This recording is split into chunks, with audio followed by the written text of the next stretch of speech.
And did you hear about the recent Interesting. submarine deal Oh, I thought of you. Yeah, the nuclear issue. Go ahead.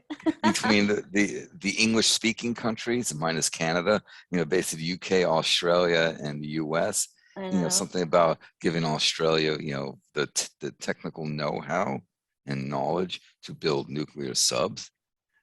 Yeah, so Okay, what have that you was heard on that was that? expected to piss off China, which it did. Guess who else got pissed off? Pit France. France. Okay. France got pissed off. They say you cut us out of the negotiation, da da da da da. This and the other thing. They were supposed to have like a state gala banquet this weekend or some shit like that. They canceled. Oh So yeah, starting to so see a there. little bit of crack in some of the alliances. Even Europe, the European Union recently has stated, and they've been stating this for the last 6 months or so, that we really can't trust the United States anymore. We're going to have to go it on our own. So you're starting to see this, distancing themselves from the U.S. And in some cases now, with like Germany, they're now reaching out to Russia.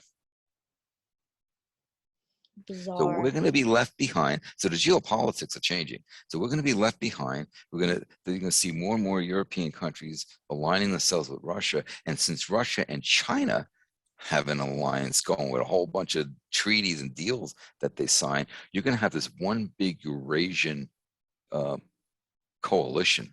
You know, basically whatever the term is, alliance and what have you.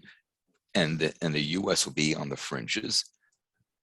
Australia will be on the fringes. The UK will be on the fringes. Yeah, the Anglo language countries. Like Yeah, the offspring of the UK, like yeah, so I yeah, gotcha. The alliances are shifting. I thought that was a great point. The geopolitics are changing. Yeah, it's kind of it is. And thought provoking. this is also indicative of an empire in decline, Right. massive decline. I mean, to take for example, okay, so Biden finally gets us out of Afghanistan. Okay, and people are excoriating him.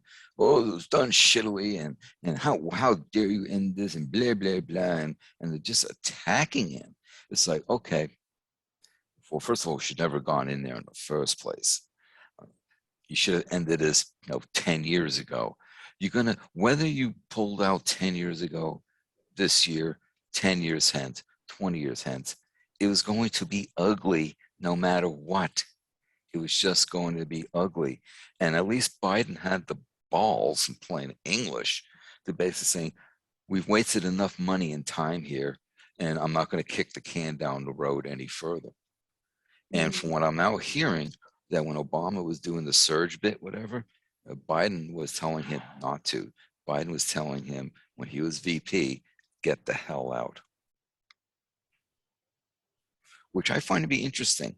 And that then tells me something very interesting about the state of our politics, because if he had come out with that during the campaign, saying, well, I advise President Obama to get out of Afghanistan, and I'm going to make that part of my platform in 2020 to get out of Afghanistan, he would not have been a nominee. So he basically kept that quiet so that he can get the sponsorships and the funding and all the delegates, yada, yada, yada, get the MIC behind him. And then and I think deep down he knows he's just going to be a one-term president. So he's basically saying, fuck it, I'm going to do what the hell I want. Yeah, you've mentioned that. Yeah. and and so he basically said, okay, we're getting the hell out of Afghanistan. But he waited, for the logistics, whatever, this and the other thing. So they were going after him, but they never went after the three previous presidents who started, and he kept it going and kept pissing money away down this rabbit hole into this needless and unwarranted illegal war.